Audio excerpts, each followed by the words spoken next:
अजीज दोस्तों नमस्कार। आपको याद होगा कि जब इमरान खान की सरकार गिराई गई थी तो एक care taker prime minister Anwarul हक कक्कड़ को बनाया गया था। एक्चुअल में केयर टेकर प्राइम मिनिस्टर होता है 2-3 महीने के लिए, ये तो कोई 6-7 महीने गुजार के गया था। कानून तो पाकिस्तान में आइन कानून किसी की कोई औकात ही नहीं है। ये भाई साहब इसको उन 6 महीनों में 125 तोहफे मिले फॉरेन ट्रिप में। आप बताएं केयर टेकर प्राइम मिनिस्टर का काम क्या होता है? इलेक्शन कराओ और जाओ। ये फॉरेन ट्रिप करता रहा, अमेरिका गया और कहाँ कहाँ नहीं गया। इसको 125 तोहफे मिले, इसमें से 10 इसने तोशा खाने में जमा कराए, बाकी 115 खा गया। इसकी बीवी को भी 3 तोहफे मिले, वो भी ले गई। बनाना रिपब्लिक ऐसे ही थोड़ी कहते हैं यार। इसी तरह ये एक और खबर है कि इंडिया ने सुंदरबन में बांग्लादेश से बॉर्डर पे फेंसेस लगाने का काम शुरू कर दिया है। ये बहुत ज़रूरी है क्योंकि घुसपैठिए घुस आते हैं। सुंदरबन के जंगलों का आसान तरीन रास्ता है, नदियाँ दरिया हैं इतने सारे। इस तरफ दरिया के बांग्लादेश है, इस तरफ भारत है, ठक्कर के आ जाते हैं और फिर यहाँ से रुकते नहीं है। आसाम या त्रिपुरा या वेस्ट बंगाल में दिल्ली कश्मीर तक पहुँच जाते हैं। तो अजीज दोस्तों, ये एक पॉजिटिव है कि भारत ने इसको सीरियसली लिया है। अजीज दोस्तों, एक और ख़बर आपके साथ शेयर करूंगा कि इंटरनेशनल क्रिमिनल कोर्ट का जो हेड है करीम खान, वेरी कंट्रोवर्शियल फिगर, इसको बच्चों के साथ सेक्स के इल्ज़ाम में हटाया गया है इंटरनेशनल क्रिमिनल कोर्ट के हेड की हैसियत से। अजीज़ दोस्तों, इसी ने बिन्यामिन नेतन्याहू के इंटरनेशनल वारंट इशू कराए थे। तो इनके अपने क्या कैरेक्टर हैं और ये किस तरह दुनिया को बेवकूफ़ बनाते हैं। अजीज़ दोस्तों, जैसे कि आपको मैंने बताया था कि पाकिस्तान में पेट्रोल और डीज़ल की प्राइसेस अब रोज़ की बुनियाद पे चेंज होंगी। तो रोज़ 4-5 रुपया बढ़ा रहे हैं। पहले क्या होता था कि 1 महीने बाद होती थी तो 1 महीने बाद 150 रुपया बढ़ा दिया, तो अचानक 150 रुपया बढ़ा दिया। अब क्या है कि रोज़ के 5 रुपया बढ़ाओ, कोई पूछने वाला नहीं।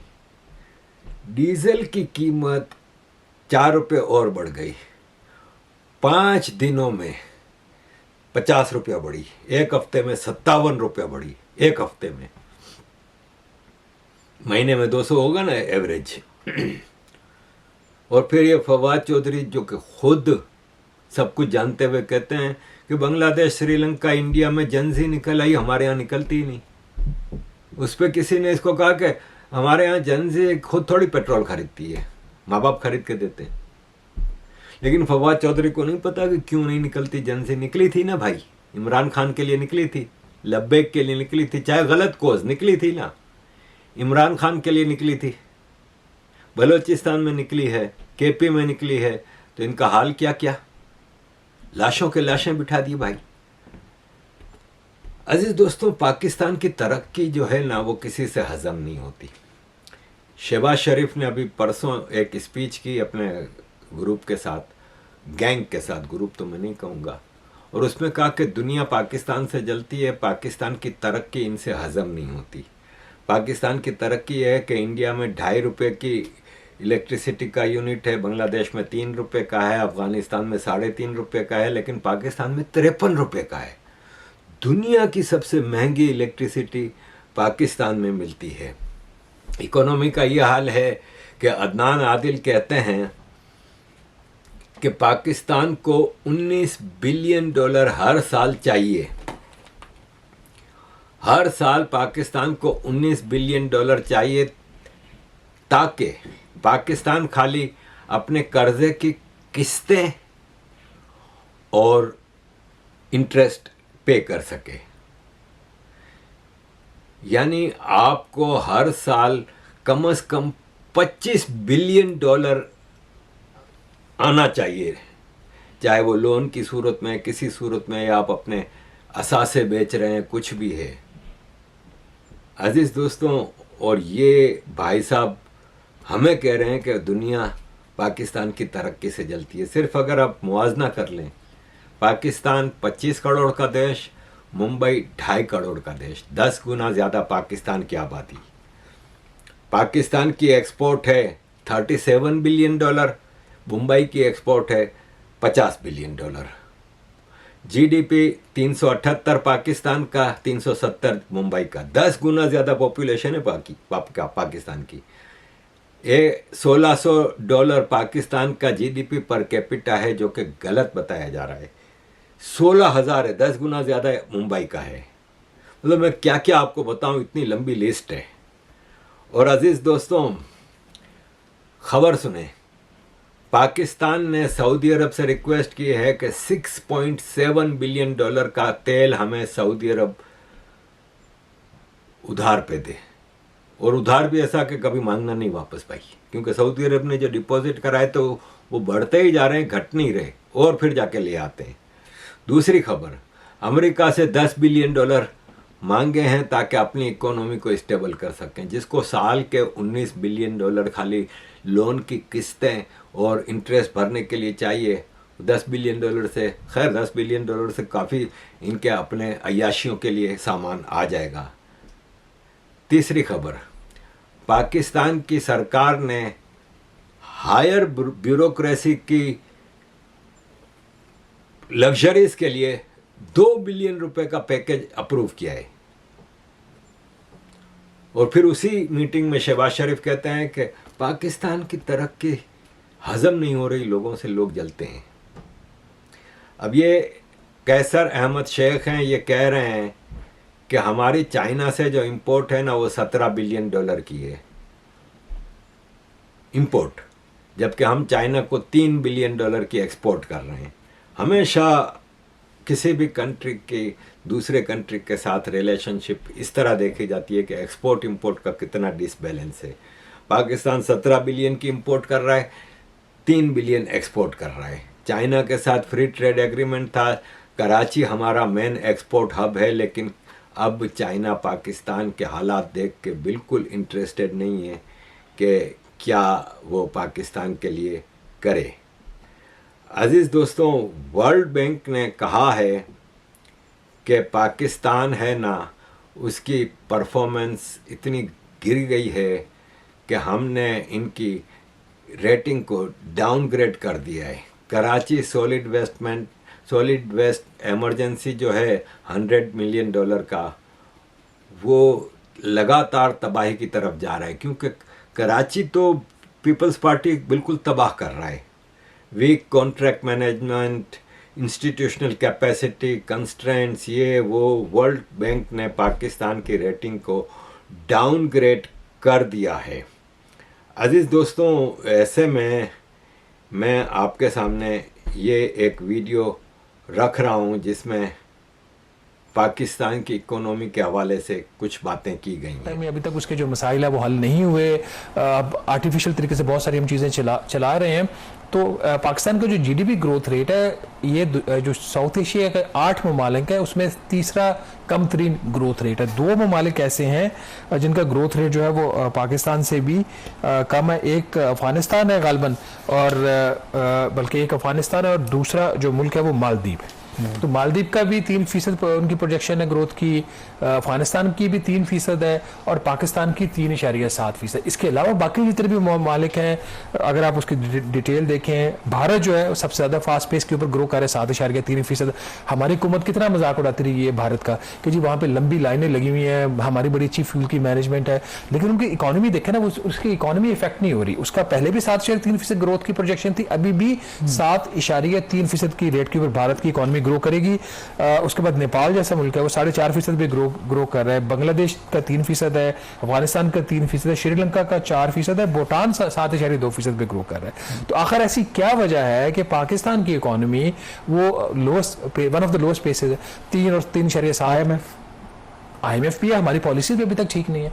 हम मतलब तो IMF फर्ज कर लें आप IMF के प्रोग्राम में हैं, तो IMF इजाजत देगा आपको? मैं कह रहा हूँ कि कोई जादू की छड़ी चल जाए, क्या 6% ग्रोथ होना शुरू हो जाए, तो क्या IMF उसकी इजाजत देगा? देखिए मुझे एक बात बताइए, अगर लेट से IMF को एक साइड पे कर देते हैं, IMF नहीं है, कल हुकूमत फैसला करे कि हमने 5% रेट के ऊपर ग्रो कर रहे हैं, कैसे करेंगे? ये इंपोर्ट्स खोल देंगे, ठीक है। स्ट्रक्चरल तो इन्होंने रिफॉर्म्स की नहीं है पिछले 4 साल के अंदर। 5वां बजट शहबाज शरीफ साहब की हुकूमत ने दिया इस दफ़ा। हमारी सेविंग्स टारगेट हमने मिस किया, हमने पिछले प्रोग्राम में भी बात की थी, हमने इन्वेस्टमेंट का टारगेट मिस किया, FBI ने टैक्स कलेक्शन का टारगेट मिस किया, हमने एक्सपोर्ट्स का टारगेट मिस किया, फॉरेन डायरेक्ट इन्वेस्टमेंट हमारी बढ़ नहीं रही, तो फिर ग्रोथ आएगी कहाँ से? ग्रोथ की फंडिंग कहाँ से होगी? ग्रोथ की फंडिंग कहाँ से होगी? जिस तरह पहले होती थी कर्जे लेके, तो कर्ज लेके आप ग्रो करोगे तो फिर आप IMF के चुंगल में फंस जाओगे। जब तक इकोनॉमी के फंडामेंटल्स आप ठीक नहीं करोगे, अब आप कैसे ग्रो करें? अब यहाँ पे एक और जो चीज़ है ना, जो आपकी तेल की कीमतों से भी लिंक है और वॉर के साथ भी, ये तो हम 3rd लोएस्ट हमारा ग्रोथ रेट है प्रोजेक्टेड, ठीक है। ये तो जब साल पता चलेगा कि 4.5 होता है, 2.5 होता है, 3 होता है, हमें नहीं पता। अब आ जाते हैं महंगाई के ऊपर। महंगाई के हवाले से पाकिस्तान में जो प्रोजेक्ट, अब अजीज दोस्तों, मिफ्ता इस्माइल हैं, ये भी फाइनेंस मिनिस्टर रहे हैं, कह रहे हैं शहबाज शरीफ ने पिछले 4 साल में पाकिस्तान का जो टोटल कर्जा है ना, उसका 90% खाली पिछले 4 साल में लिया है।